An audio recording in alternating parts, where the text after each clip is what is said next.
ప్రవేశించక ముందు దేవుని వాక్యంలో నుండి యోహాను సువార్త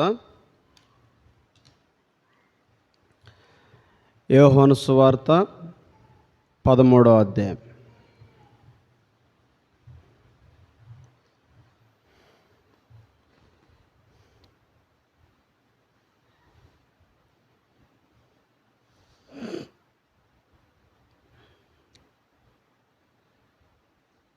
మూడు వచనాలు చదువుకుందామండి, లేదంటే 2 వచనాలు చదువుకుందాం. యోహాను సువార్త 13వ అధ్యాయం మొదటి 2 వచనాలు మనమందరం కూడా కలిసి చదువుకుందాం. తాను ఈ లోకములో నుండి తండ్రి యొద్దకు వెళ్ళవలసిన గడియ వచ్చినని యేసు పస్కా పండుగకు ముందే ఎరిగిన వాడై లోకములోనున్న తన వారిని ప్రేమించి వారిని అంతం వరకు ప్రేమించెను. వారు భోజనము చేయుచుండగా ఆయనను అప్పగింపవలనని సిమోను కుమారుడు ఇస్కరియోతు యూదా హృదయములో అపవాది ఇంతకుముందు ఆలోచన పుట్టించి ఉండెను గనుక. ప్రార్థన చేసుకుందాం. ప్రభు ఇచ్చుద్దాం. ప్రేమగల మా తండ్రి యేసుక్రీస్తు వారి శ్రేష్టమైన ఘనమైన నామంలో మీకు వందనాలు చెల్లిస్తున్నాం ప్రభా. కట్టబడిన ఈ సంఘం క్రీస్తు గుణాతిశయములు ప్రచురించుట అనే అంశములో ప్రభా మీరు మాకు ముందుంచిన తలంపులకై స్తోత్రాలు. నాయన మీ గుణాతిశయములు వివరించల సఖ్యమే కానివి ప్రభా. మీ గుణాతిశయములు ప్రచురించుటకు మా ఆయుష్ సరిపోదు ప్రభా. మీ గుణాతిశయములు ఎన్నో ఉన్నాయి, వాటిలో కొన్ని చూసాం ప్రభా. మీలో శక్తి ఉన్నది, మీరు శక్తి సంపన్నుడగు దేవుడు నైనా, మీరు బలవంతుడగు దేవుడు ప్రభా. యెషయా గ్రంథం 9వ అధ్యాయం 6వ వచనం ప్రకారం బలవంతుడగు దేవుడు అనే మాటను బట్టి స్తోత్రాలు చెల్లిస్తున్నాం ప్రభా. మేమైతే ఒకప్పుడు బలహీనులం, భక్తిహీనులం. మేము ఈ లోకానుసారమైనటువంటి ఆచారాలు పద్ధతులు మరి చేసినటువంటి వారం. ఇదే ఆధ్యాత్మికమైనటువంటి బలహీనత తండ్రి. వ్యర్థమైన వాటిని అనుసరించాం కాబట్టి మాలో బలహీనతలు ఉన్నాయి తండ్రి. బలహీనులమైన భక్తిహీనులమైన మా కొరకు సిలువలో మీరు చనిపోయారు. మీ యందు మీతో ఈరోజు బలవంతులంగా చేయబడ్డ ఆధ్యాత్మికమైనటువంటి బలం కలిగిన వారుగా మీరు మమ్మల్ని చేసినందుకై మిమ్మల్ని స్తుతిస్తూ గణపరుస్తూ ఆరాధిస్తున్నాం నాయనా. మీరు ఐశ్వర్యవంతుడు ప్రభు, సంపదలు కలిగిన వాడవు. ఈ సంపద ఆధ్యాత్మికమైనటువంటి సంపద, భౌతిక సంబంధమైనది కాదు. ఈ ఆధ్యాత్మికమైనటువంటి సంపద క్రీస్తు మరి ప్రభా మా కొరకు నాయన సువార్త వలన అక్షయతను జీవనం వెలుగులోకి తీసుకొచ్చారు. ఇది సువార్త వలన కలిగినటువంటి ఐశ్వర్యం, జీవం. మేము ఒకప్పుడైతే చనిపోయాం, ఇప్పుడు క్రీస్తునందు బ్రతికించబడ్డాం. ఇదే పరలోక సంబంధమైన ఆధ్యాత్మికమైనటువంటి ఐశ్వర్యం. ఇట్టి ఐశ్వర్యం మాకు కలుగు చేసినందుకై మీకు వందనాలు. దయగల తండ్రి, మీరు తండ్రి జ్ఞానమై ఉన్నారు. మేము అవివేకులం, అజ్ఞానులం. కుమారుడు వచ్చి మనకు వివేకమును అనుగ్రహించిననే మాటను బట్టి స్తుతులు చెల్లిస్తున్నాం. మీరే రాకపోతే నిజమైన దేవుడు ఎవరో మేము గ్రహించలేనటువంటి వారంగా ఉండిపోయేవాళ్ళం. మా ఆధ్యాత్మిక స్థితి అధోగతి పాలైపోయేది. ఈరోజు ప్రభా జ్ఞానం పొందుకున్నాం. ఇది ఆధ్యాత్మికమైనటువంటి జ్ఞానం, ఇది క్రీస్తు జ్ఞానం. మరి ఈ జ్ఞానం ద్వారా మేము నిజమైన సత్యాన్ని గ్రహించాం. ఈరోజు మీ సన్నిధికి వచ్చి మిమ్మల్ని ఆరాధిస్తున్నాం ఈ జ్ఞానాన్ని బట్టే. అందుకే స్తుతులు స్తోత్రములు. మీరు ఘనత కలిగినటువంటి దేవుడు. ఈ ఘనత నిజంగా దేవుని పిల్లలు అవ్వటం మాకు ఇచ్చినటువంటి ఘనత. ఈ ఘనత లోకంలో ఎవరికి లేనట్టుది మాకు ఇచ్చారు ప్రభు. అందుకే స్తుతులు చెల్లిస్తున్నాం. సత్యవాక్యం వల్ల మీరు మమ్మల్ని కన్నారు. అంత మాత్రమే కాదు ప్రభా, మీరు ఒక దినం రాబోతున్నారు. మీరు ఉన్నట్టుగా మేము చూస్తామనే శుభప్రదమైన నిరీక్షణ మాకు ఇచ్చినందుకై మీకు వేవేల వందనాలు. మధ్యలో ఉంచిన బలను బట్టి వందనాలు. అందులో యోగ్యముగా చేయబెట్టుగా మీరు మీ వాక్యం ద్వారా మాతో మాట్లాడండి. మాలో ప్రతి ఒక్కరిని సంధించుము దేవా. మా బలహీనతలు ఏదైతే ఉన్నాయో ఒప్పుకొని విడిచిపెట్టి యోగ్యముగా బలలో చేయబెట్టుకు సహాయం దయచేయండి నాయన. అయోగ్యుడు నలుపున్న బలహీనులను ఒప్పుకుంటున్నాను.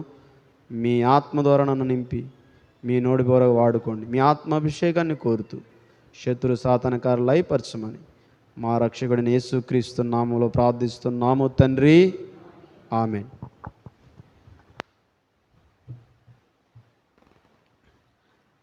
క్రీస్తునందు ప్రియులారా, మీ అందరూ కూడా మరొకసారి శుభాలు తెలియజేస్తూ ఉన్నాను.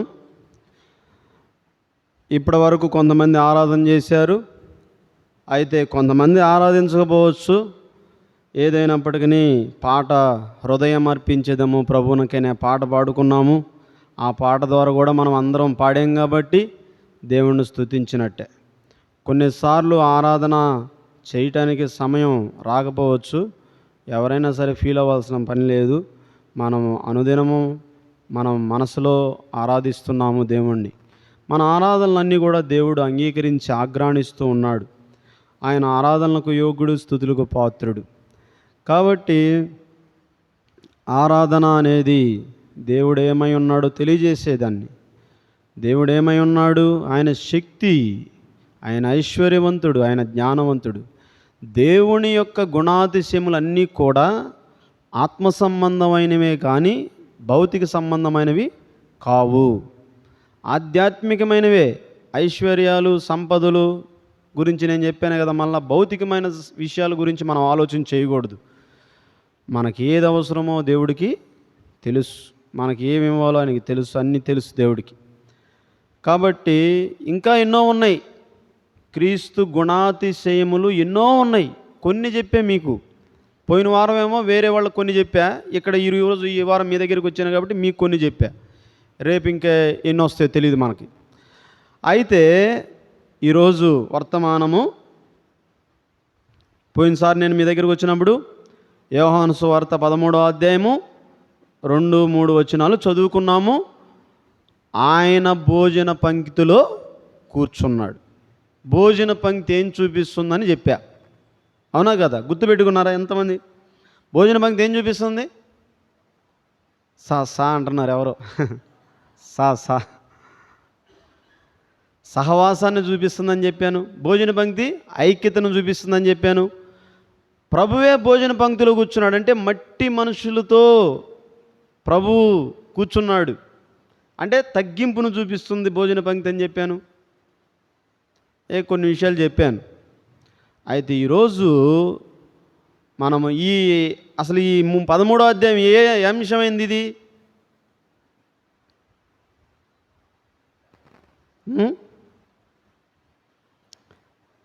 మేడగది ప్రసంగము.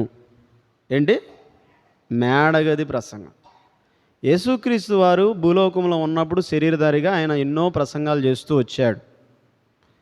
ఆయన ఎన్నో ప్రసంగాలు చేశాడు. ఒక ప్రసంగం ఏంది అని అంటే కొండ మీద ప్రసంగము. మత్తయి సువార్త 5వ అధ్యాయం, 6వ అధ్యాయం, 7వ అధ్యాయం. ఇక రెండవ ప్రసంగం ఏంటి అని అంటే ఆయన ఒలివల కొండ మీద చేశాడు. అంటే సీక్వెన్స్గా, ఐడియల్గా నేను చెప్పట్లేదు, చేసిన ప్రసంగాలు చెప్తున్నాను. మేడగది ప్రసంగం చేశాడని చెప్పొచ్చు. రెండోదిగా ఏం చేశాడు? మేడగది ప్రసంగం. మేడగదిలో కూర్చున్నాడు. ఆయన శిష్యులు ఆయన దగ్గరకు వచ్చారు. మేడగదిలో కూర్చొని శిష్యులకు బోధిస్తూ వచ్చాడు. ఎన్ని అధ్యాయాలు అయ్యి? యోహాను సువార్త 13వ అధ్యాయం, 14వ అధ్యాయం, 15వ అధ్యాయం, 16వ అధ్యాయం, 4 అధ్యాయాలు చూడొచ్చు మేడగది ప్రసంగం. ఈ 4 అధ్యాయాల వరకు కూడా ఆయన ప్రసంగం చేస్తూ వచ్చాడు, బోధిస్తూ వచ్చాడు శిష్యులకి.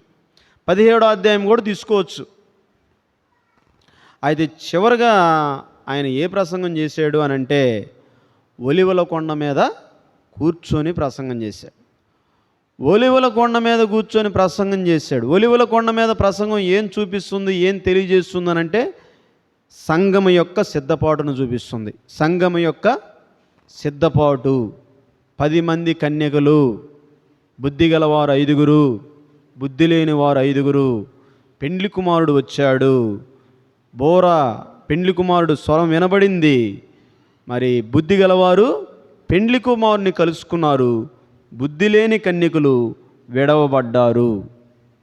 కాబట్టి మెలుగుగా ఉండండి అని ప్రభుని యేసుక్రీస్తు వారు మత్తయి సువార్త 25వ అధ్యాయంలో 2 ఉపమాన భావాలు చెప్పాడు.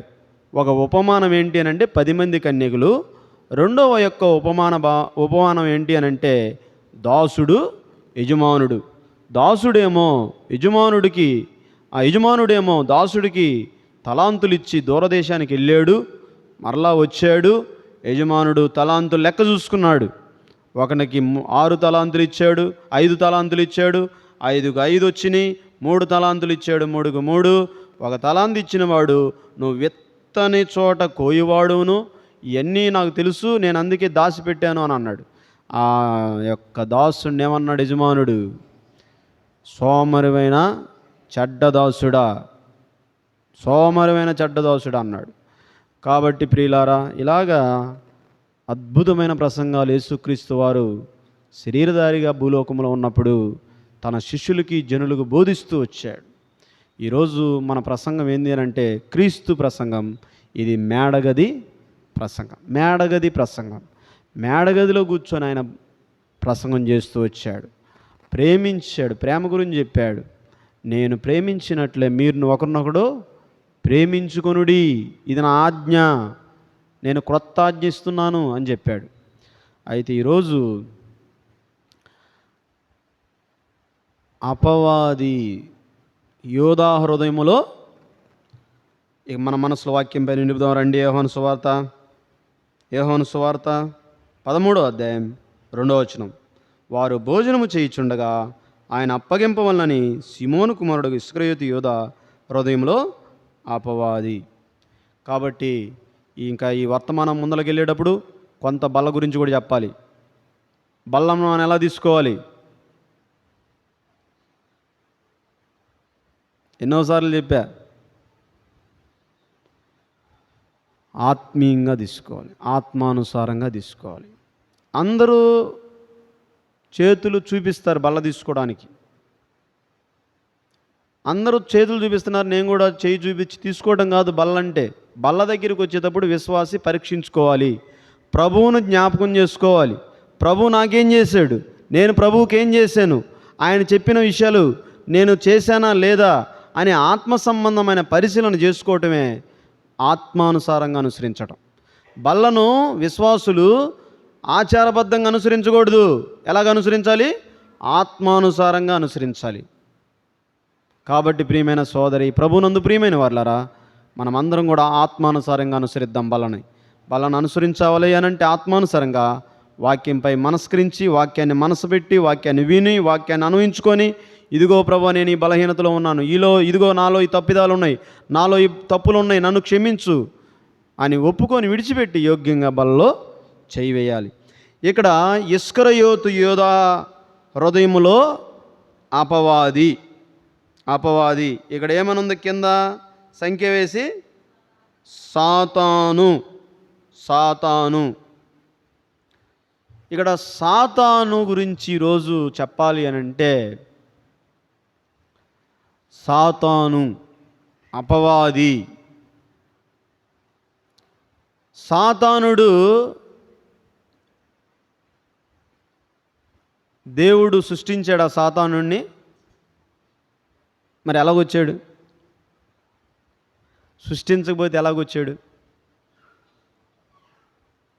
మరి సాతాను చెడ్డవాడు కదా, చెడ్డవాటిని దేవుడు సృష్టిస్తాడా?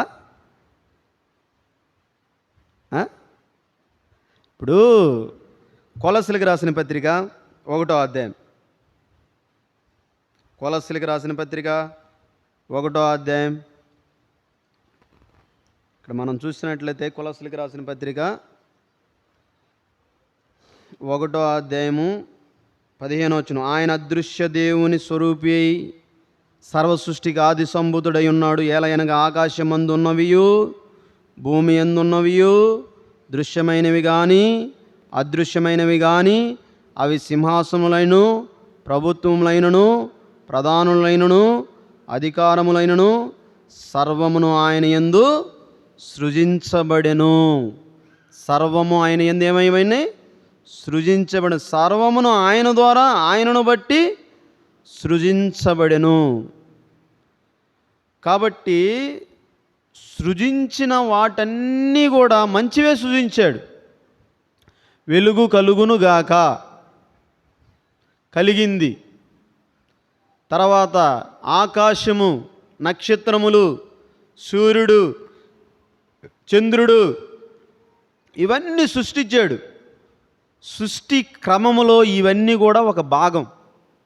సృష్టినన్నీ చేశాడు దేవుడు. చేసినప్పుడు వాటిని చూసి ఏమనుకున్నాడు? మంచిది. ఆదికాండం 1వ అధ్యాయం, ఆదికాండం 1వ అధ్యాయం బైబిల్ తీయాలి, చూడాలి. 31వ వచనం. దేవుడు తాను చేసిన యావత్తు చూచినప్పుడు అది చాలా మంచిదిగా ఉండెను. అది చాలా మంచిదిగా ఉంటే సాతానుడు ఎక్కడి నుండి వచ్చాడు? సాతానుడు దుష్టుడు కదా. మంచిగా ఉంటే ఎక్కడి నుంచి వచ్చాడు సాతానుడు? కాబట్టి ప్రశ్నలు చాలా ఉంటాయి. సాతానుడు గురించి చెప్పాలంటే చాలా చిన్న విషయం కాదు. సాతానుడు గురించి చెబితే తాను ఒప్పుకుంటాడా? తాను గురించి తాను చెడ్డవాడిని గురించి నేను చెడ్డోడిని అంటావా నువ్వు అని ఏదైనా చేయొచ్చు సాతానుడు. అంత శక్తిమంతుడు అన్నమాట. సాతానుడు తనకు తాను ఓడిపోతున్నాడంటే సహించలేడు. సాతానుడు సహించలేడు. తన ఉగ్రరూపం దాలుస్తాడు అన్నమాట. విశ్వాసుల మీద దాలుస్తాడు. ఎంతోమంది మీద, పాస్టర్ల మీద, ఈ సేవకుల మీద, సంఘ పెద్దల మీద ఉగ్ర రూపాన్ని చూపిస్తూ ఉంటాడు సాతానుడు. చాలా డేంజర్ పర్సన్ అన్నమాట. కాబట్టి సాతానుడు అంత మంచిగా ఉందన్నప్పుడు సాతానుడు ఎక్కడి నుంచి వచ్చాడు అనే ప్రశ్న మనకు వచ్చిద్ది. అయితే సాతానుడు ఒకవేళ దేవుని సృష్టి కాకుండా తనకు తానేమన్నా వచ్చాడా అనే అనుమానాలు కొంతమందిలో. సాతానుడు స్వయంభవుడు కాదు. సాతానుడు స్వయంభవుడు కాదు. స్వయంభవుడు అనంటే తనకు తానుగా ఉన్నవాడిని స్వయంభవుడు అని అంటారు. తనకు తానుగా ఉన్నవారిని స్వయంభవుడు అని అంటాడు. తనకు తానుగా ఉన్నవాడు కాడు సాతానుడు. ఇది ఖచ్చితంగా దేవుని సృష్టి అయి ఉండాలి. దేవుని సృష్టిలో ఒక భాగమై ఉండాలి. దేవుని యొక్క సృష్టి క్రమంలో సృష్టి చేసినప్పుడు కొందరిని చేశాడు దేవుడు. అయితే బయలుపరచబడలా. సృష్టి చేసినప్పుడు సృష్టితో పాటు దేవదూతలను కూడా చేశాడు. ఏం చేశాడు? దేవదూతల్లో డిఫరెంట్ దేవదూతలు ఉన్నారు. శరాపులు, కెరూబులు, సామాన్య దూతలు, ఇట్లా కొన్ని గుంపులు ఉన్నాయి. దేవదూతల్లో కూడా గుంపులు ఉన్నారు. ఈ కెరూబు అనే దేవదూతలు ఎలాంటి వారంటే దేవుని యొక్క మహాత్యాన్ని ఎప్పుడూ కొనియాడేవాళ్ళు. దేవుని యొక్క మహాత్యాన్ని దేవదూతలు ఏం చేస్తారంటే కొనియాడుతూ ఉంటారు. అయితే సాతాను గురించి కొన్ని విషయాలు రాయబడ్డాయి బైబిల్లో. వర్ణన ఉందన్నమాట. సాతాను గురించి కొంత వర్ణన ఉంది. 2 చోట్ల సాతాను వర్ణన ఉందన్నమాట. ఎక్కడంటే రండి, ఏషియా గ్రంథం 14వ అధ్యాయం. ఏషియా గ్రంథం 14వ అధ్యాయం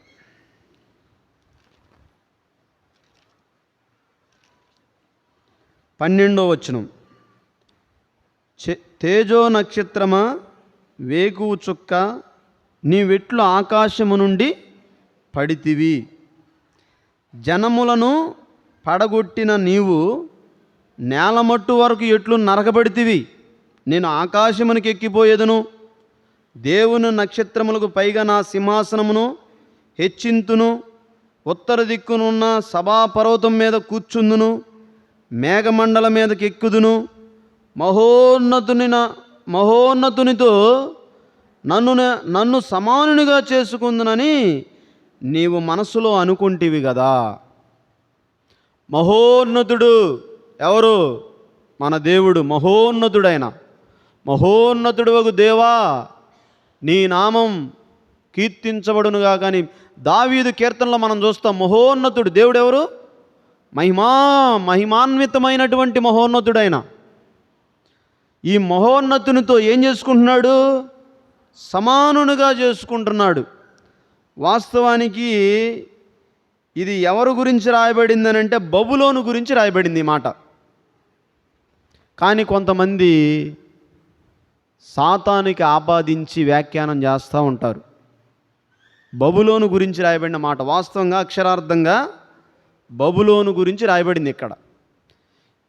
ఈ పేరాని ఇప్పుడు నేను చదివినటువంటి వచనాల్ని సాతానుకి ఆపాదించి చెబుతారు కొంతమంది.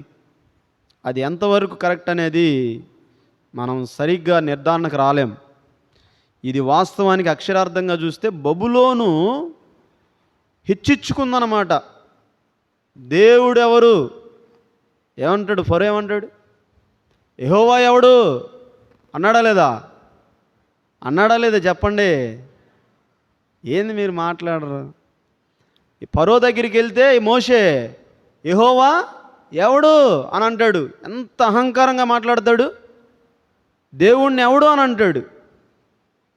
కాబట్టి బబులోను కూడా ఆ దేవుణ్ణి లెక్క చేయలా.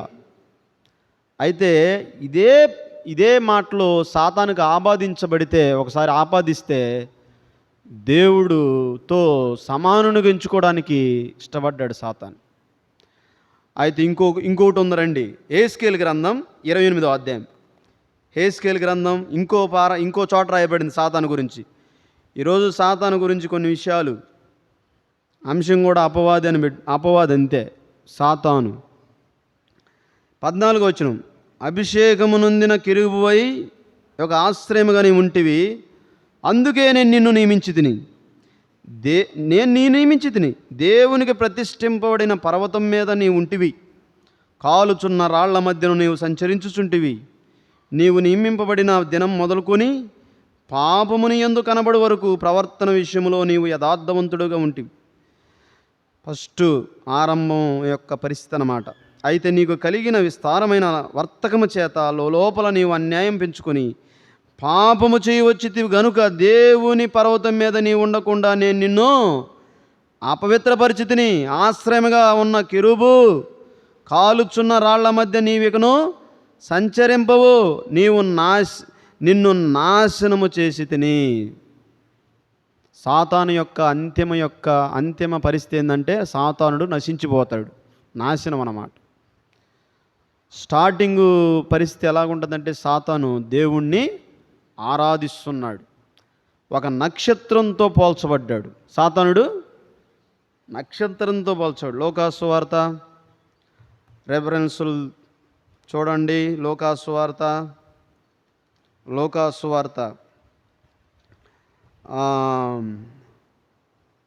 10వ అధ్యాయం. లోకాసు వార్త 10వ అధ్యాయం 18వ వచనం. ఆయన సాతాను మెరుపు వలె ఆకాశము నుండి పడుట చూచి తిని. ఏమన్నాడు యేసుప్రభువారు? సాతాను మెరుపు వలె ఆకాశము నుండి పడుట చూచి తిని. ఆకాశము నుండి పడుట చూచాడు. అంటే ఇప్పుడు సాతాను గురించి కొన్ని విషయాలు మనం చెప్పుకున్నాం. ఇప్పుడు సాతానుడు దేవుడు సృష్టి, ఇంకా తర్వాత ఏంటంటే కొన్ని విషయాలు చెప్పాడు. దోతల గురించి కూడా మనం తీసుకోవాలి. దోతలు, దురాత్మ సమూహములు, దెయ్యాలు, కొన్ని శాస్త్రాలు ఉంటాయి. ఏంజియాలజీ దోతల శాస్త్రం, డెమోటాలజీ దెయ్యాల శాస్త్రం, ఇవన్నీ కొన్ని ఉంటాయి అన్నమాట. భయపడద్దు. ఇవన్నీ కూడా దోతలు, దురాత్మ సమూహాలు ఉన్నాయన్నమాట. ఆకాశ మండలమందున్న దురాత్మల సమూహం, ఆకాశ మండలం మీద దురాత్మల సమూహం ఉందన్నమాట. కాబట్టి ఈ సాతానుడు దేవదూత అయి ఉండొచ్చు. సాతానుడు ఎవరు? దేవదూత అయి ఉండొచ్చు. దేవదూత అయి ఉండొచ్చు అంటే దేవదూతలు ఉన్నారు, కోటాన కోట్ల దేవదూతలు ఉన్నారు దేవుని దగ్గర. కెరూబు జాతికి సంబంధించినాడంటే దేవుని యొక్క ఆ యొక్క ఉన్నతమైన స్థితిని, దేవుణ్ణి ఆరాధించడానికి అతి సమీపంగా ఉన్నటువంటి గుంపు ఎవరంటే కెరూబు గుంపు. కెరూబులు, శరాపులు అని చెప్పుకున్నాం కదా. ఈ కెరూబు అని ఇందాక ఇప్పుడు ఎహెజ్కేలు గ్రంథంలో చూసాం కదా మనం. కెరూబు అని స్టార్టింగు మొదటి పరిస్థితి ఏంటంటే సాతానుడు దేవుడి దగ్గర ఉన్నాడు అనుకుందాం. దేవుడి దగ్గర ఉన్నాడు, దేవుణ్ణి ఆరాధిస్తూ ఉన్నాడు. అందరూ ఆరాధిస్తూ ఉన్నారు. కోటాను కోట్ల దేవదూతలు వచ్చి దేవుణ్ణి ఆరాధిస్తూ ఉన్నారు. ఈ కెరూబు జాతికి సంబంధించిన ఈ సాతానుడు దేవుడితో కూడా నేను కూడా ఆరాధించబడాలి, సమానునిగా ఎంచుకున్నాడని రాయబడి ఉంది కదా. అక్కడ అక్షరార్థంగా మనం ఆలోచించి అలంకార రూపంగా ఆలోచిస్తే దేవునితో కూడా నేను కూడా ఆరాధించబడాలని ఆలోచన పుట్టింది. అప్పుడు ఏం చేశాడంటే దేవుడు ఆ దేవదూతల్ని భూలోకంలో పడద్రోయబడ్డారు. భూలోకంలోకి ఏమయ్యా? పడద్రోయబడ్డారు. ప్రకటన గ్రంథం 12వ అధ్యాయం.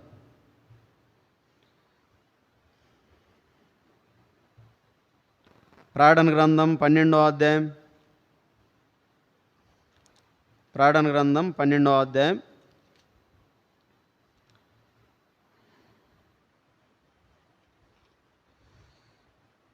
4వ వచనం. దాని తోక ఆకాశ నక్షత్రములలో 3వ భాగమును నీడ్చి వాటిని భూమి మీద పడవేసెను. తోక ఆకాశ నక్షత్రములో 3వ భాగము నీడ్చి భూమి మీద పడవేసెను. వాస్తవానికి ఆది కాండములో మనం చూస్తే ఆదియందు దేవుడు భూమి ఆకాశములను సృజించెను. ఆదియందు దేవుడు భూమి ఆకాశములను సృజించాడు. ఆదికాండం అక్కడికి వెళ్దాం. ఆదికాండం సృజించాడు. అది నిరాకారముగాను శూన్యముగాను ఉండెను. ఎలాగుంది భూమి? నిరాకారంగా శూన్యంగా ఉండెను. నిరాకారం అని అంటే ఆకారములు, నిరుపయోగం, ఉపయోగపడంది, శూన్యము, ఏమీ లేదు. దేవుడు భూమి ఆకాశాన్ని సృజించాడు. మొట్టమొదటి బైబిలు 3 సృష్టిల గురించి చెప్పిద్ది. బైబిలు 3 సృష్టిల గురించి మాట్లాడిద్ది. బైబిలు 1వ అధ్యాయం 1వ వచనం మొదటి సృష్టి, 1వ అధ్యాయం 3వ వచనం రెండవ సృష్టి. ఇప్పుడు భూమి ఆకాశములు సృజించినప్పుడు 9వ వచనం చదవండి. దేవుడు ఆకాశము క్రిందనున్న జలములు ఒక చోటనే కూర్చబడిన ఆరిన నేల కనబడును గాక అని పలుకుగా ఆ ప్రకారమైన దేవుడు ఆరిన నేలకు భూమి అని పేరు పెట్టెను. ఇది ఎన్నో రోజు? 3వ దినం. మొదటి అధ్యాయం 1వ వచనం భూమి ఆకాశాలు ఉన్నాయి. మరి ఈ భూమి ఆకాశాలు ఏంటి? మతిపోయిద్దన్నమాట బైబిల్ చదువుతూ ఉంటే. అసలుకి ఈ బైబిల్ అర్థం చేసుకోవాలంటే మన జ్ఞానం నిజంగా దేవుడు ఇవ్వకపోతే మనం గ్రహించలేం. మొదటి అధ్యాయం 1వ వచనం ఏమనుంది? దేవుడు భూమి ఆకాశాలు సృజించాడు, అయిపోయింది. మరి ఇక్కడ భూమి ఏంది? ఈ భూమి ఏంది అంటే ఈ మొదటి అధ్యాయంలో భూమి ఆకాశం మొదలు సృష్టించాడు. అది నిరాకారముగా శూన్యముగా ఉంది. ఎందుకైందో తెలుసా? నిరాకారముగా శూన్యంగా.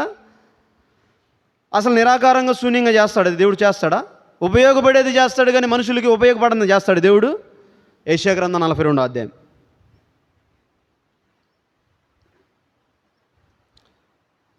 యెషయా గ్రంథం 42వ అధ్యాయం 42వ అధ్యాయం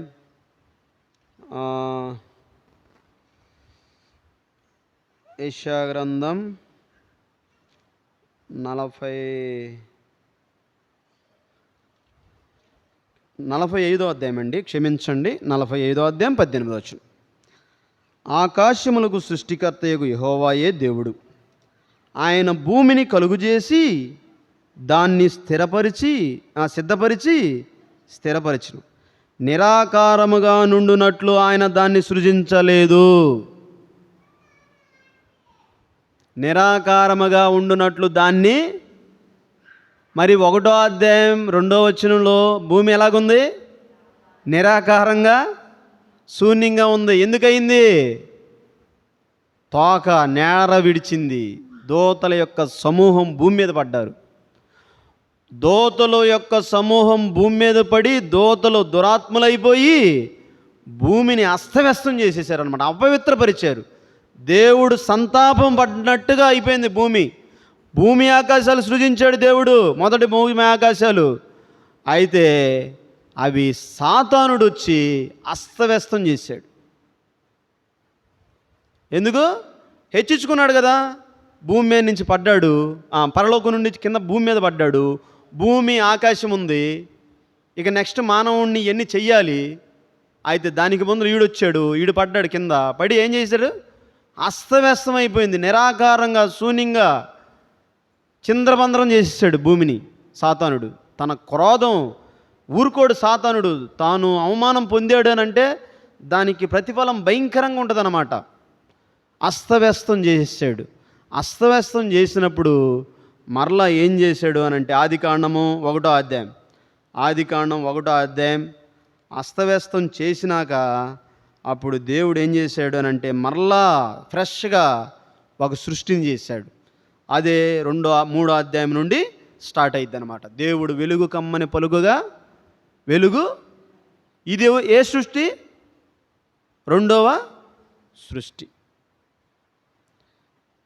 సృష్టి. ప్రకటన గ్రంథం 12వ అధ్యాయం. ప్రకటన గ్రంథం 21వ అధ్యాయం. ప్రకటన గ్రంథం 21వ అధ్యాయం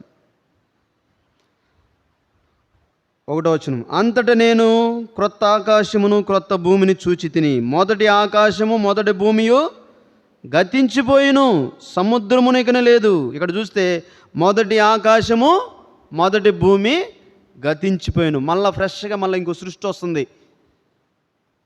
మళ్ళా సృష్టి తయారు చేయబోతున్నాడు మన కొరకు, సంఘం కొరకు, పరిశుద్ధుల కొరకు, ఆయన అంగీకరించినటువంటి ఆయన భక్తుల కొరకు. మళ్ళా దేవుడు ఫ్రెష్గా సృష్టిని తయారు చేయబోతున్నాడు. ఇదే మూడవ సృష్టి. మొదటి సృష్టి ఏమో శూన్యంగాను నిరాకారంగా ఉంది. ఎవరి వలన కలిగింది శూన్యం నిరాకారం? సాతానుడి వలన కలిగింది. అది సాతానుడు ఓర్చుకోలేకపోయాడు. ఇక తర్వాత ఒక మానవ జాతిని నేను చెయ్యాలి అనుకున్నాడు. ఆదామును సృష్టించాడు. ఆదాముకు సాటి అయిన సహాయం అవ్వనిచ్చాడు. వాళ్ళిద్దరూ ఏక శరీరముగా ఒకరికొకరు అన్యోన్య సహవాసము, దేవునితో సహవాసము వారిద్దరూ చేస్తూ ఉన్నారు. ఎలాగున్నారు? పసిపిల్లలకు కలిగిన అమాయకులు అన్నమాట వాళ్ళు. ఆదామవులు మొట్టమొదటిగా ఎవరు? అమాయకులు. అమాయక కాల శకము. శకాలు ఉన్నాయి బైబిల్లో. అమాయక కాల శకము, తర్వాత అమాయక కాలం తర్వాత మనస్సాక్షి కాల శకము. శకాలు ఉన్నాయి. ఇప్పుడు మన సబ్జెక్టు కాదు అది. శకాలు. ఈ అమాయక కాల శకంలో ఏం జరిగిందనంటే ఆదామవులు పాపం చేయలా. తెలియదు కదా పాపం అంటే ఏంటో తెలియదు కదా.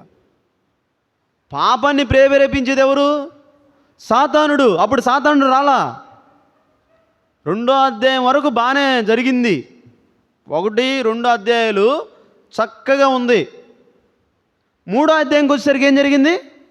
సాతానుడు సర్పంలోకి వచ్చాడు. మొట్టమొదటగా వెపన ఏంటంటే పాము. ఆ పాములోకి దూరాడు. సర్పంలోకి దూరి హవ్వ దగ్గరికి వచ్చి హవ్వను మోసగించాడు. ఎందుకు మోసగించాడు అని అంటే దేవుడు ఏం చెప్పాడు? 25వ వచనంలో 1వ అధ్యాయం, మన స్వరూపమందు మన పోలిక చొప్పున నరులను చేయుదుము. అంటే దేవుని యొక్క స్వరూపితలు ఎలాగుంటాయి అని అంటే ఆత్మ సంబంధమైనవి. దేవుని యొక్క స్వరూపితలు ఏంటి? ఆత్మ సంబంధమైనవి. దేవుడు ఎవరు? పరిశుద్ధుడు. అర్థమవుతుందని నేను చెప్తున్నాయన్నీ మీకు. దేవుడు ఎవరు? పరిశుద్ధుడు. ఆదామవ్వలు కూడా ఎవరు? పరిశుద్ధులే. ఎందుకంటే మన స్వరూపమందు మన పోలిక చొప్పున నరులను చేయుదుమన్నప్పుడు పాపం చేయక పూర్వము ఆదాము హవ్వలు కూడా నీతిమంతులు, పరిశుద్ధులు, వెలుగు, ప్రేమ అన్నీ ఉన్నాయి. వారవలేకపోయాడు. వాడు పోయాడు. తాను చెడిన కోతి వనమల్లా చెడిపినట్టు తాను చెడిపోయేది కాక వీళ్ళని కూడా చెరపాలని వచ్చాడు. ఆల్రెడీ పరలోకంలో డిసైడ్ అయిపోయాడు. ఇంకా డిసైడ్ అయిపోయింది. సాతానుడు ఎప్పుడైతే తాను హెచ్చించుకున్నాడో డిసైడ్ అనమాట, ఇక నువ్వు నరకానికి పోవాలంతే. భూమి మీద ఎంతకాలం ఉంటాడో కొంతకాలం ఉండి సాతాను యొక్క ముగింపు కూడా నేను చెప్తాను, తర్వాత చెప్తాను. వీళ్ళ దగ్గరకు వచ్చి నేను స్వరూపాన్ని పోగొట్టుకున్నా, వీళ్ళలో స్వరూపం ఉంది, వీళ్ళ స్వరూపాన్ని కూడా చెడగొట్టాలి. ఈ ఆదాము హవ్వల స్వరూపాన్ని కూడా ఏం చేయాలి? చెడగొట్టాలి. నేను పోగొట్టుకున్నా, వీళ్ళని కూడా చెడగొట్టాలి. అప్పుడు వచ్చి ఇది నిజమా? ఆదికాండం 3వ అధ్యాయం 6వ వచనం, 2వ వచనమా? అందుకు స్త్రీ 1వ వచనం, దేవుడైన యెహోవా చేసిన సమస్త భూజంతువుల సర్పం యుక్తి గలదై ఉండెను. అది ఆ స్త్రీతో, ఇది నిజమా? ఈ తోట చెట్టులో దేని ఫలంలోనైనా మీరు తినకూడదా? దేవుడు చెప్పినా అని అడిగను. అందుకు స్త్రీ, ఈ తోట చెట్లు ఫలములో మేము తినవచ్చును. అయితే తోట మధ్యలో ఉన్న చెట్టు ఫలములను గురించి దేవుడు మీరు చావుకున్నట్లు వాటిని తినకూడదని, వాటిని ముట్టకూడదని చెప్పినని సర్పముతో అనెను. ఊరక ఒక వీక్నెస్ ఏంటో తెలుసుకుందామని, రహస్యం ఏంటో తెలుసుకుందామని ఊరక ఒకట అంటించాడు. మొత్తం చెప్పేసింది అవ్వ. ఏం చెప్పింది? మొత్తం చెప్పేసింది. సాతానుడు ఏం చేశాడు? మీరు చావనే చావరు. దేవుడు ఏదైతే చెబుతాడో దానికి వ్యతిరేకంగా చెబుతాడు సాతాను. దేవుడు ఏదైతే చేస్తాడో దానికి వ్యతిరేకంగా చేస్తాడు. అసలు సాతానుడు అనంటే మంచికి శత్రువు. మంచికి శత్రువు. ఎనిమీ ఆఫ్ గుడ్ అని ఉంటుంది మూల భాషలో. Enemy of good. ఎనిమీ అన్నమాట, శత్రువు, మంచికి శత్రువు సాతానుడు అని అంటే. సాతాను ఏం చేశాడనంటే వీళ్ళ దగ్గరకు వచ్చి వీళ్ళని మోసం చేసేసాడు. ఇది నిజమా? మీరు ఇది తింటే మీరు చావనే చావరు, దేవదూతలు అయిపోతారు అని మోసం చేశాడు. ఏం చేసిందమ్మా? పండును తీసుకొని తిని తన భర్త అయిన ఆదాముకి ఇచ్చింది. ఇద్దరు తిన్నారు, ఆజ్ఞ అతిక్రమించారు, పాపం చేశారు. కాబట్టి సాతానుడు ఎలాగ మోసం చేశాడో ఈరోజు లోకం అంతా కూడా మోసగించబడుతూ ఉందన్నమాట. సాతాను యొక్క పరిస్థితి అన్నమాట ఇది. ఈరోజు సాతానుడు మరి పిలువబడే అత్యంత ప్రమాదకరమైనటువంటి ఆ వ్యక్తిని ఎదిరించేదే క్రైస్తవ జీవితము. మోసకరమైన సాతానుణ్ణి, ప్రమాదకరమైన ఆ వ్యక్తిని జయించడమే క్రైస్తవ జీవితం. ఆ సాతానుణ్ణి ఎదిరించాలి మనం. ఆ సాతానాన్ని జయించాలి. జయించడానికి ఆత్మ సంబంధమైన వెపన్స్ ఉన్నాయి, బైబిల్లో రాయబడ్డాయి. అవి నేను తర్వాత చూపిస్తాను. ఇక్కడ సాతాను యొక్క ఇంకా వ్యక్తిత్వం, సాతాను యొక్క ప్రారంభం చెప్పాను. ఎక్కడి నుంచి వచ్చాడు, ఏ కాలంలో ఏ డేట్లో సృజించబడ్డాడో మనకు తెలియదు.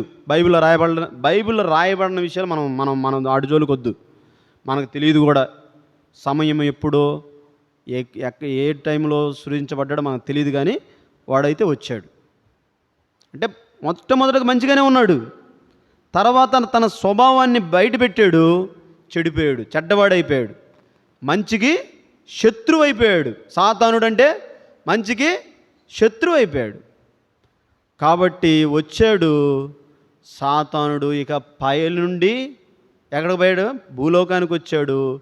ఆకాశం మనకు కనబడుతున్న ఆకాశ మండలం ఉంది కదా, పైన ఎవరున్నారు? దురాత్మల సమూహం ఉన్నది. సాతాను యొక్క ప్రతినిధులు అన్నమాట. వాళ్ళంతా దురాత్మలు. ఒక్కొక్కళ్ళ దగ్గరికి వస్తారు దురాత్మ సమూహాలు. కాబట్టి సాతానుడు వచ్చేసి అస్తవ్యస్తం చేసాడు, అయిపోయింది. ఇక్కడ సాతాను యొక్క వ్యక్తిత్వం కూడా చెప్పాలి. సాతాను యొక్క వ్యక్తిత్వము, సాతాను యొక్క వ్యక్తిత్వం ఏందనంటే మోసం చేయడమే. ఏం చేయడం? మోసం చేయటం. ఆదాము అవ్వలను ఏం చేశాడు? మోసం చేశాడు. చెడు చేయమని ప్రేరేపించడమే సాతాను యొక్క వ్యక్తిత్వం. ఎప్పుడు చెడు చేయడమే. సాతాను పనిగట్టుకొని భూలోకంలో ప్రతి మనిషి చేత చెడు చేపిస్తున్నాడు. నైతిక విలువలు ఉన్నాయి మానవుడికి. ధర్మశాస్త్రాన్ని ఇచ్చాడు. ధర్మశాస్త్రం 3 విధాలుగా చూపిస్తుంది. 1 నైతిక నియమాలు, 2 ఆధ్యాత్మికమైన నియమాలు, 2 సాంఘిక నియమాలు, 3 ఆధ్యాత్మికమైన నియమము. నైతిక నియమాల్లో మానవుణ్ణి తప్పుదోవ పట్టిస్తున్నాడు సాతానుడు. సాంఘిక నియమాల్లో తప్పుదోవ పట్టిస్తున్నాడు సాతానుడు. సాంఘికం వావి వరసలు లేకుండా పాపం జరుగుతుంది ఈరోజు భూలోకంలో. చూడలేదా మీరు? వింటలేదా? చదవట్లేదా? చిన్న పిల్లల్ని ఎట్టబడితే అట్లా అసలు వరసలు లేకుండా ఇష్టానుసరమైన పాపం జరుగుతుంది. ఈ పాపానికి ప్రేరేపిస్తుంది ఎవరు? సాతానుడు. నైతిక నియమాలు కోల్పోయాడు. మంచిగా ఉండాలి మనిషి. సిగరెట్టు, మందు, ఈ దుర్వ్యాపారం ఇవన్నీ చేయకూడదు మానవుడు. మంచిగా జీవించాలి. అయితే వాడు ఏం చేశాడు? ఈ చెడునంతా తీసుకొచ్చి పెట్టాడు. అదొక ఎంజాయ్మెంటు. ఆడటం, తాగటం, తిరగటం. ఎవడు పెట్టాడు? సాతానుడే తీసుకొచ్చాడు. సాతానుడు తీసుకొచ్చి పెట్టి ప్రేరేపిస్తున్నాడు. ప్రతి మానవుని ప్రేరేపిస్తున్నాడు. ఇది ఎంజాయ్ చెయ్యి అని ప్రేరేపిస్తున్నాడు. ఇదంతా కూడా ఈరోజు చెడుని ప్రేరేపిస్తున్నాడు. అంటే సాతానుని యొక్క శక్తి భూలోకంలో ఎంత ప్రభావం చూపిస్తుందో చూడండి ప్రియులారా. ఎంత ఘోరాతి ఘోరమైన పాపాలు చేస్తున్నారు ఈరోజు. ఆధ్యాత్మికమైన నియమాల్లో మానవుడు కోల్పోయాడు. ఆధ్యాత్మిక నియమం ఏమంటే ఏంటి? ఆధ్యాత్మికమైన నియమం అంటే ఏంటి చెప్పండి? ఆత్మీయ నియమాలు తెలుసు కదండి. ఆత్మీయ నియమం అంటే నిజమైన దేవుడు ఎవరో తెలుసుకొని ఆరాధించడం. మరి మానవులు ఈరోజు ఆత్మీయమైన నియమాల్లో ఉన్నారా? మానవ జాతి బయట నిజమైన దేవుడిని ఎవరో తెలియకుండా. అందుకే ఇహ సంబంధమైన దేవత. తర్వాత పేర్లు చెప్తాను, సాతాను పేర్లు కొన్ని ఉన్నాయి. అవిశ్వాసులైన మనోనేతలకు ఏం చేసింది? ఒక బజార్ ఉంది. మానవుడు వెళ్తూ ఉన్నాడు. ఏడొక బొమ్మకు ఒక తొండం, ఒక విగ్రహం. ఇదొక బొమ్మ, అదొక బొమ్మ. రోడ్లు వెళ్తూ ఉంటే అన్ని బొమ్మలు కనపడతా ఉన్నాయి. ఇది దేవుడు అంట. నిజమే, దేవుడు, దండం పెట్టుకో. ఇది దేవుడు, దండం పెట్టుకో. అంటే కళ్ళు, భౌతికమైన కళ్ళు ఉన్నాయి, కంటితో చూస్తున్నాడు. నిజమైన దేవుడేమో మరుగుపరిచేసాడు సాతానుడు. అబద్ధాలన్నింటినీ తీసుకొచ్చి పెట్టేసి మానవులను ఏం చేస్తున్నాడు? వాళ్ళని ప్రేరేపిస్తున్నాడు. విగ్రహారాధన చేయండి, ఇదే దేవుడు. మనం పోయి సువార్త చెబితే ఏమంటారు వాళ్ళు? మాకు తెలుసు దేవుడు ఎవరో, మీరు వెళ్ళిపోండి, మాకు తెలుసు దేవుడు ఎవరో, మా దేవుడు మాకున్నాడు అని అంటారు. అవునా కదా? అంటే ఏంది? అవిశ్వాసుల వాళ్ళ మనోనేతలకు ఏం చేశాడు? గుడ్డితనం కలిగి చేశాడు. అంటే నిజమైన దేవుడు ఎవరో గ్రహించలేకుండా వాళ్ళు నేత్రాలు మూయబడ్డాయి. కాబట్టి ప్రియులారా, ఈ సాతానుడు యొక్క వ్యక్తిత్వం ఏంటిది? మోసం చేయటం, రెండోది చెడును ప్రేరేపించడం అన్నమాట. ఈరోజు మన జీవితాలు ధన్యము. ఆ చెడు నుండి తప్పించబడి మంచిగా వచ్చాం, ప్రభు దగ్గరికి వచ్చాం.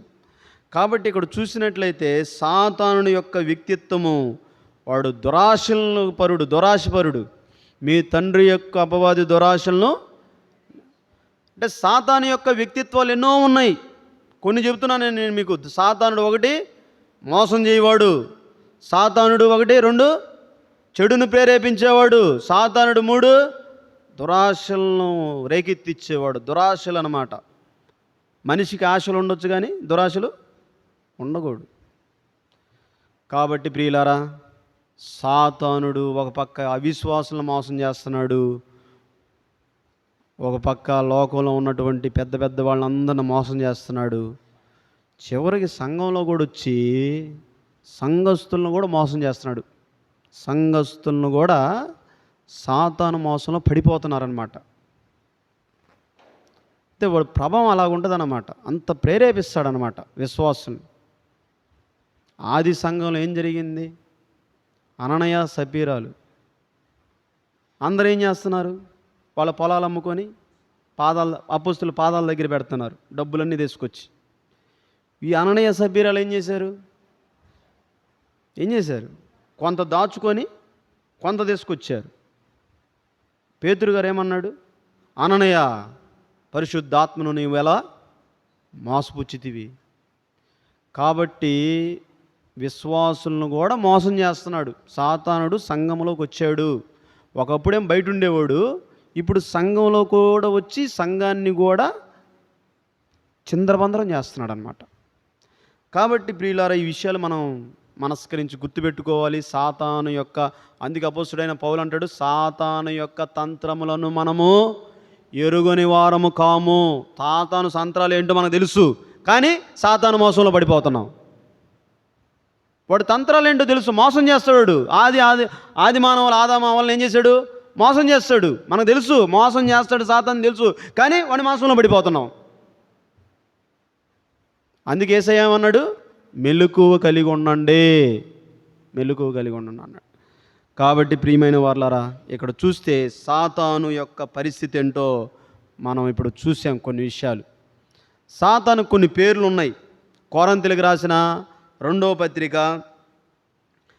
13వ అధ్యాయం, కొరింథీయులకు రాసిన 2వ పత్రిక 11వ అధ్యాయం 13వ వచనం చదవండి త్వరగా.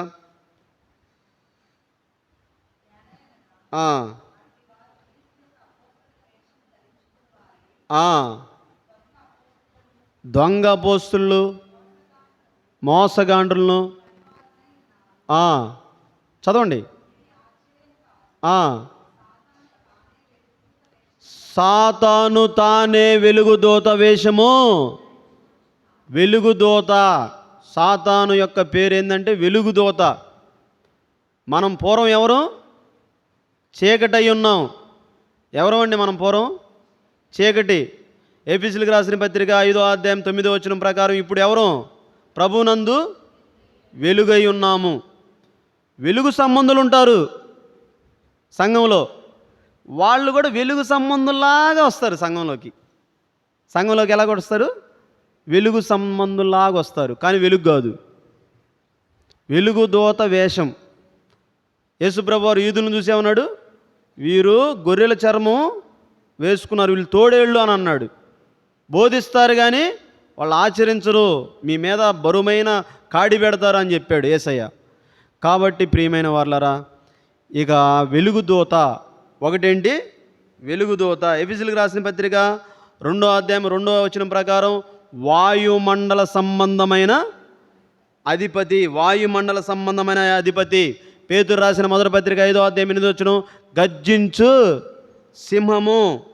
కొలసీలు రాసిన పత్రిక 1వ అధ్యాయం 13వ వచనం అంధకార సంబంధమైన అధికారి.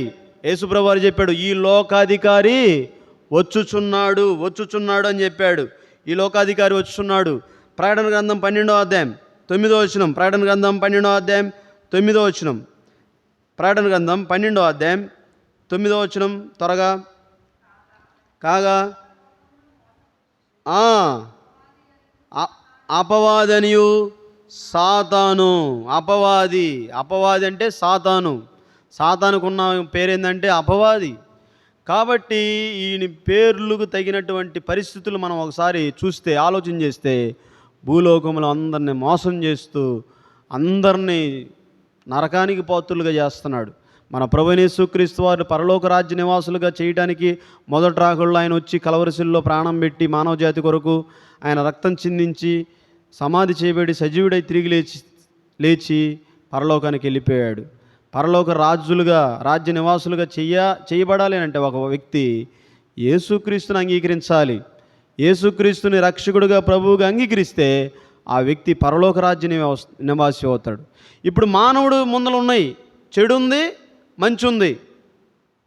సాతాను మీరు అనొచ్చుగా, సాతాన్ని ఆ రోజే అసలు నాశనం చేసేస్తే అయిపోద్ది కదా. అని అనుకోవచ్చు కొంతమంది. అయితే సాతాను అలాగే ఎందుకు వచ్చాడంటే మనల్ని పరీక్షించడానికే. చెడు పెట్టాడు, ఈ చెడుని విసర్జించి నా దగ్గరికి వస్తాడా రాడా మానవుడు, అంతే. ఈ చెడు ఉంది, దీన్ని విసర్జించి నా దగ్గరికి వస్తాడా రాడా.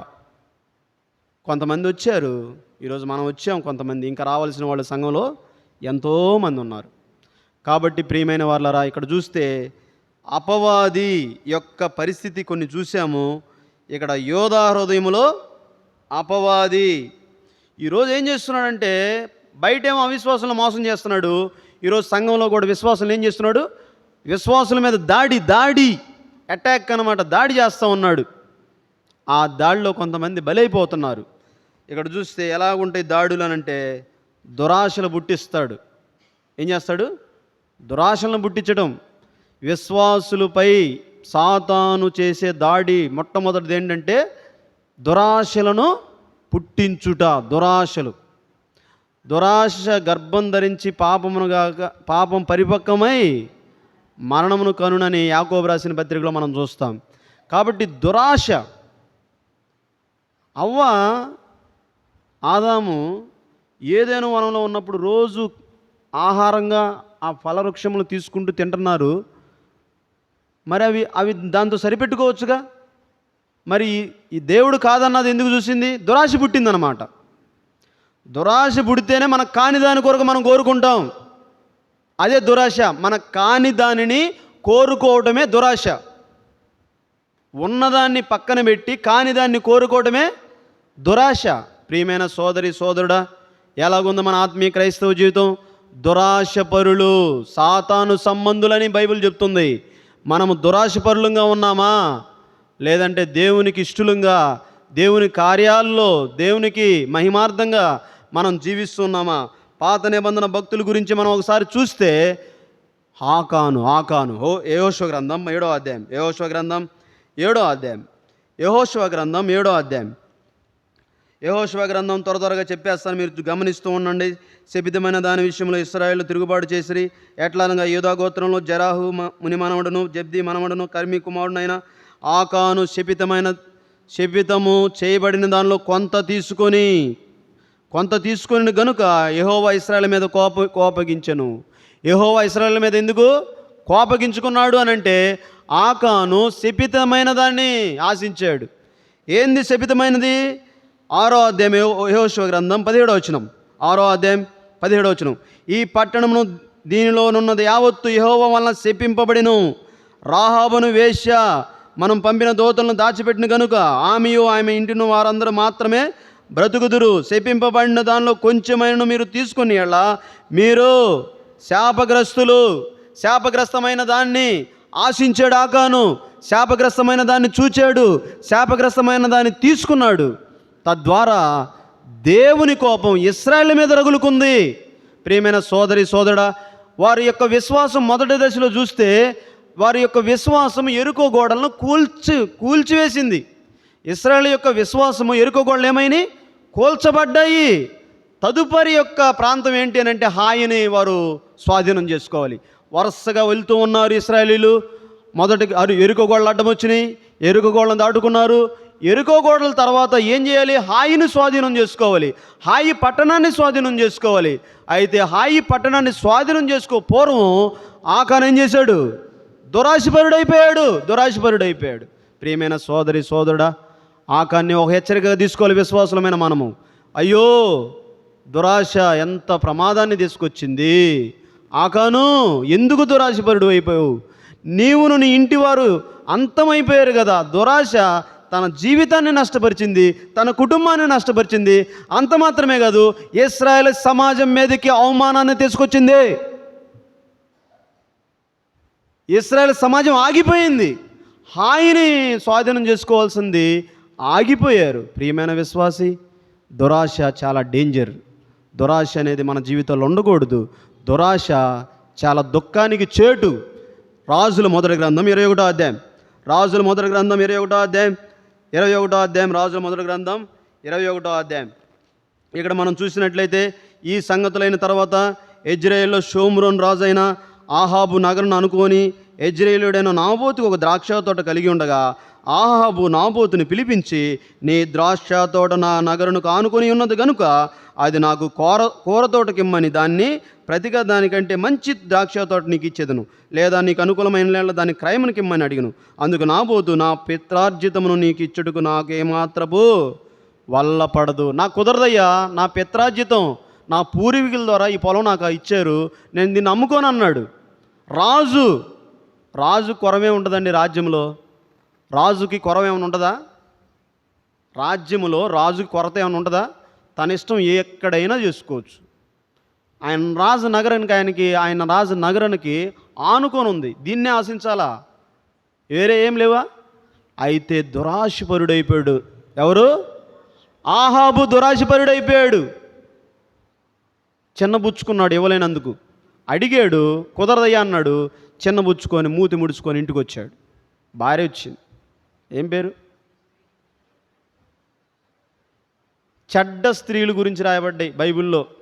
యెజబేలు, ఇంకా కొంతమంది ఉన్నారు. యెజబేలు ప్రకటన గ్రంథంలో కూడా రాయబడ్డది. యెజబేలు స్త్రీని ఉండనిచ్చావు అని అంటది, సంఘానికి చెప్తూ ఉంటాడు తూయితేరియా. ఇక్కడ చూస్తే యెజబేలు, ఏంది సంగతి, ఏంది నువ్వు ఇలాగున్నావు, డల్ అయిపోయింది. భార్య అడిగింది, ఏందయ్యా డల్లుగా ఉన్నావేంది, ఏంది కథ ఏందంటే, నేను ఇట్లా పొలం అడిగాను, అతను ఏమన్నాడు, ఎవడోడు పొలం ఇవ్వకుండా ఉంటుంది అని నిర్దాక్షిణంగా అబద్ధ సాక్ష్యం చెప్పించి నాబోతుని చంపించారు. ఇది ఎలా కలిగిందనంటే దురాశ వలన కలిగింది. దురాశ వలన నాబోతు ఇంటి కుటుంబీకులు రక్తం ఏమద్దే, కుక్కలు నాగుతాయి అని ప్రవక్త చెప్పాడు.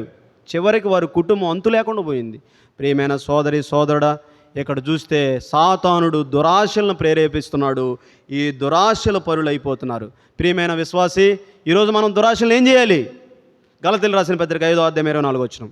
గలతీయులకు రాసిన పత్రిక 5వ అధ్యాయం 24వ వచనం. 5వ అధ్యాయం 24వ వచనం. గలతీయులకు రాసిన పత్రిక 5వ అధ్యాయం 24వ వచనం.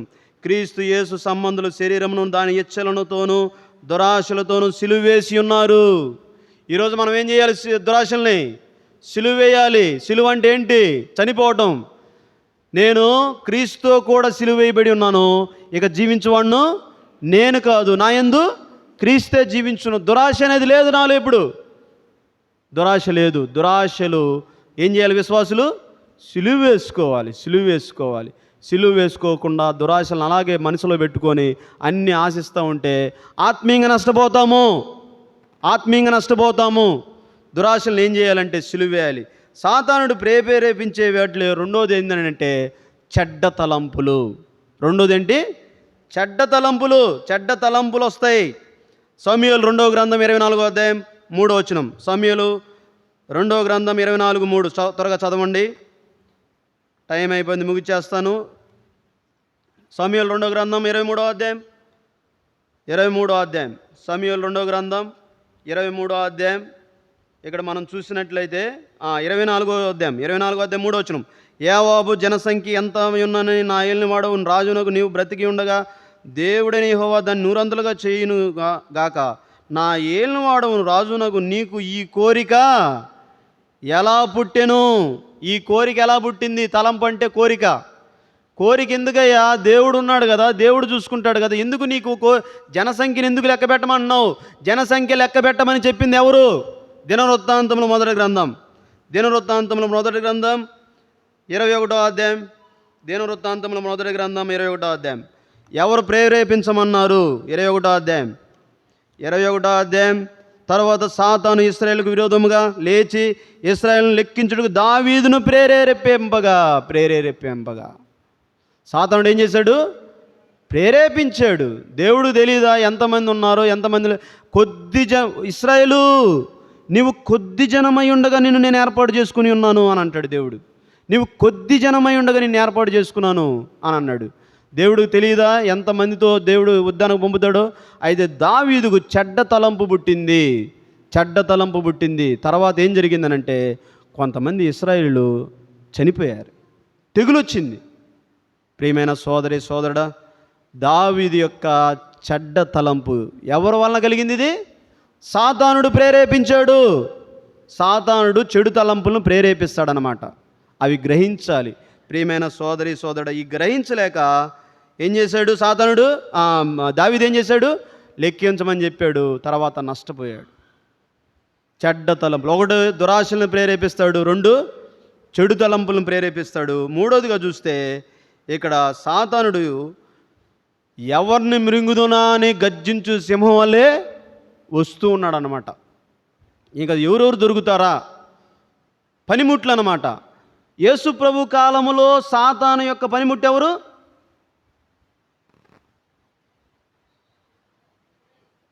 ఎవరో చెప్పారు, యూదా ఇస్కరియోతు. సాతాను యొక్క పనిముట్టు. యేసు ప్రభు కాలంలో యూదా ఇస్కరియోతు సాతాను యొక్క పనిముట్టు. యేసు ప్రభు ఏం చెప్పినా కూడా దానికి వ్యతిరేకంగా చేసేవాడు యూదా. కాబట్టి ప్రియమైన వాళ్ళారా, యూదా కంటే గొప్పవాళ్ళం మనం. యూదా 3.5 సంవత్సరం యేసు ప్రభుతో తిరిగాడు, ఆయనతో భోంచేశాడు, ఆయన బోధ విన్నాడు, ఆయనతో ఉన్నాడు. కానీ యూదా హృదయములో అపవాదికి చోటిచ్చాడు. ఆత్మీయ జీవితం అంతా క్రీస్తుకి ఏమైంది? దూరంగా అయిపోయింది. ప్రియమైన సోదరి సోదరుడా, మన ఆత్మీయ క్రైస్తవ జీవితం వల్ల ఎలాగుందో, గర్జించు సింహం వల్ల ఎవరు దొరుకుతారా సంఘంలో చూస్తున్నాడు. ఎవరెవరు ఎక్కడ దొరుకుతారు అని పుట్టుకోవడానికి చూస్తున్నాడు. సాతాను పనిముట్లుగా ఉండకూడదు. మనం ఎవరు? దేవుని సంబంధం. మనం ఎవరు? మన తండ్రి అయిన దేవుని సంబంధం, దుష్టుని సంబంధం కాదు. ఇప్పుడు క్రీస్తు దగ్గర ఉన్నాం కాబట్టి దేవుని సంబంధులు దేవుని కార్యాలు చేస్తారు, అపవాది సంబంధులు అపవాది కార్యాలు చేస్తారు. ఇదన్నమాట. ఒకటి సాతాను తలంపులు, చెడు విశ్వాసుల మీద దాడి. విశ్వాసుల మీద దాడి ఎలాగుంటుంది? ఒకటి దురాశలు చూపిస్తాడు, రెండు చెడ్డ తలంపులు, మూడు ఎవరు దొరుకుతారని పట్టుకోవడం చూస్తున్నాడు అనమాట. జాగ్రత్త కలిగి ఉందాం, మెలుగు కలిగి ఉందాం. సాతాను తంత్రములు మనం ఎరుగున వారం కాదు, అపవాదిని ఎదిరించుడి అని యాకోబు రాసిన పత్రికలో మనం చూస్తాం. కాబట్టి ప్రియమైన దేవుని బిడ్డలారా, ఇక్కడ ఒకసారి ఈ విషయాలు గుర్తించి మనం అపవాది తంత్రములు ఎరిగిన వారం కాదు, ఎరిగిన వారమే, వాటిని జయించాలని ప్రభు కోరుతున్నాడు. ప్రభువులో ఉందాం. ఇక్కడ చూస్తే సాతాను యొక్క చివరి అంతిమ విషయాలు కొన్ని ఉన్నాయన్నమాట. చివరిలో సాతాను వేసే పెద్ద డ్రామా ఒకటి ఉంది. ఇప్పుడు మనం ఏమంటున్నాం? దేవుణ్ణి తండ్రి, కుమార, పరిశుద్ధాత్మ. చివరిలో ఏం జరిగిద్దంటే, చివరిలో సాతానుడు కూడా పెద్ద నటన చూపిస్తాడు. ఎట్లా? నాలో కూడా త్రిత్వం ఉన్నది అని. 12వ అధ్యాయంలో ఒక ఘట సర్పం ఉంది, ప్రకటన గ్రంథం. తర్వాత ఇంటికి వెళ్ళిన తర్వాత చూసుకోండి, ఇంకా బైబిల్ రెఫరెన్స్ చూపితే టైం అయిపోయింది ఇప్పటికే. ప్రకటన గ్రంథం 12వ అధ్యాయంలో ఘట సర్పం. 13వ అధ్యాయంలో సముద్రములో నుండి వచ్చిన క్రూరమృగం. 13వ అధ్యాయం 2వ పేరాలో భూమి మీద నుండి వచ్చిన క్రూరమృగం. సముద్రంలో నుండి ఒక క్రూరమృగం వచ్చింది, భూమి మీద నుండి వచ్చి ఒక క్రూరమృగం వచ్చింది. 12వ అధ్యాయంలో ఘట సర్పం ఉంది. అంటే 3 జంతువులు ఉన్నాయి. 1 సాతాను, 2 క్రీస్తు విరోధి, 3 అబద్ధ ప్రవక్త. త్రిత్వములో దీన్నే ఒక భక్తుడు అంటాడు, ఈవిల్ ట్రియో అంటాడు. దుష్టత్రయము. చివరిలో పెద్ద డ్రామా జరిగింది. అంటే ప్రజలందరిని మోసం చేయడానికి మాలో కూడా త్రిత్వం ఉన్నది. మేము తండ్రి, కుమార, పరిశుద్ధాత్మ ఎట్లాగో నేనే క్రీస్తుని అంటాడు క్రీస్తు విరోధి. పెద్ద ఉందన్నమాట. తర్వాత వీళ్ళు ప్రజల్ని మోసం చేస్తూ వాళ్ళ వైపుకు తిప్పుకుంటూ అసలు ఒక బొమ్మను చేసి, బొమ్మలో ప్రాణం పోస్తాడండి క్రీస్తు విరోధి. ఒక బొమ్మను చేసి మాట్లాడేటట్టుగా చేయటం ఎంత మిస్ప్రైజ్ చేస్తాడంటే మనుషులను ఆ కాలంలో. ఇది ఇప్పుడు మన కాలంలో జరగదు. ఇప్పుడు కృపాకాలము, సంఘం ఎత్తబడిద్ది, విడవబడిన ప్రజలు అది చూస్తారు, మోసం చేస్తూ ఉంటాడు. అయిపోయిన తర్వాత హర్మగిద్దోను యుద్ధం ఎప్పుడు జరిగిద్దంటే 7 సంవత్సరాల కాలం ముగించిన తర్వాత పరలోకము నుండి సంఘాన్ని, కోటానుకోట్లను, దేవతలను వెంటబెట్టుకొని వస్తూ ఉంటాడు యేసుప్రభువారు. వస్తూ ఉంటే సంకేతం వెళ్ళిద్ది సాతానికి, రే ఎవరో వస్తున్నారు, మనల్ని ఎదుర్కోవడానికి ఎవరో వస్తున్నారు అని అంటాడు. అందరినీ, భూజనులందరినీ ప్రేరేపిస్తాడు యుద్ధానికి. దానినే 16వ అధ్యాయం ప్రకటన గ్రంథంలో హర్మగిద్దోను యుద్ధము. ఆ యుద్ధం చేస్తాడు యేసుప్రభువారితోటి. యేసుప్రభువారితో యుద్ధం చేసిన తర్వాత ఆ యుద్ధంలో అద్భుతంగా జయం పొందుతాడు యేసుప్రభువారు. జయం పొంది ఇద్దరిని పట్టుకొని నరకంలో వేస్తారు. ఫస్ట్ టికెట్ ఎవరిదో తెలుసా నరకంలో? ఎవరిది? క్రీస్తు విరోధి, అబద్ధ ప్రవక్త. ఫస్ట్ బోణి అనమాట, నరకానికి తలుపులు బోణి అనమాట వాళ్ళు. తర్వాత 1000 సంవత్సరాలు భూమి మీద యేసుక్రీస్తు వారు పరిపాలన చేస్తాడు. ఈ 1000 సంవత్సరాలు సాతాను ఏం చేస్తాడంటే బంధిస్తాడు, ఒక దేవదూత వచ్చి బంధిస్తాడు. 1000 సంవత్సరాలు గడిచిన పిమ్మట మరలా ఏం చేస్తాడంటే సాతాను వదులుతాడు, మళ్ళా భూలోకంలో ప్రేరేపిస్తాడు అందరిని సాతాను యుద్ధానికి. దాన్ని గోగు మాగోగు యుద్ధం. దాన్ని వివరంగా చెప్పాలంటే టైం లేదు కాబట్టి చెప్పలేకపోతున్నా, షార్ట్ కట్లో చెప్పేస్తున్నాను అన్నమాట. గోగు మాగోగు యుద్ధం జరిగిన తర్వాత సాతాను జయించి సాతాను కూడా తీసుకెళ్ళి నరకంలో వేసి రెండో పునరుద్ధానం, మృతుల పునరుద్ధానం, ఎవరైతే క్రీస్తుని అంగీకరించుకుని ఉన్నారో వాళ్ళ సమాధులు తెరవబడి ధవళ సింహాసనంపై నిలబడతారు ఎదురుగా. ఇప్పుడు ఈరోజు సువార్త చదువుతున్నాం కదా మనం, అయ్యా యేసు ప్రభు నమ్ముకోండి సార్, ప్రభు రక్షణ ఇస్తాడని చెప్తున్నాం కదా మనం. బో మాకు తెలుసులే అని అంటున్నారు కదా. రేపు అక్కడ లెక్క చెబుతాడు, ధవళ సింహాసనం తీర్పు ఎదురుగా లెక్క చెబుతూ ప్రతి మానవుడు లెక్క చెప్పాలి. మనం చెప్పం, వాళ్ళు ఎవరైతే క్రీస్తుని అంగీకరించట్లేదో వాళ్ళు అయ్యా ఆ రోజు కంపెనీ నుంచి కొంతమంది వచ్చారయ్యా, నేను నమ్ముకోలేదు కాబట్టి నరకానికి వెళ్ళిపో, అక్కడ అగ్ని ఆరదు, పురుగు. ఇక సాతాను యొక్క అంతిమంగా ఏమవుతాడంటే నరకంలో బడివైపడతాడు, యుగాలు నరకంలో అల్లాడుతూ ఉంటాడు. ఈరోజు అపవాది గురించి ఇదనమాట. కాబట్టి దేవుని వాక్యం ఏం సెలవిస్తుందనంటే, దురాశపరుడు అపవాది మనల్ని దురాశలు ప్రేరేపిస్తాడు. కాబట్టి మనం జాగరూకులమై, ప్రభు రాకడ అతి సమీపంగా ఉంది, జాగ్రత్త కలిగి ప్రభు స్వారూప్యతలోకి మార్చబడిన వారంగా ఆయన అడుగుజాడలు యందు నడుచుకోవాలని దేవుడు కోరుతున్నాడు. ఈటి కృప దేవుడు మనకు దయచేయను గాక. ప్రార్థన చేసుకుందాం.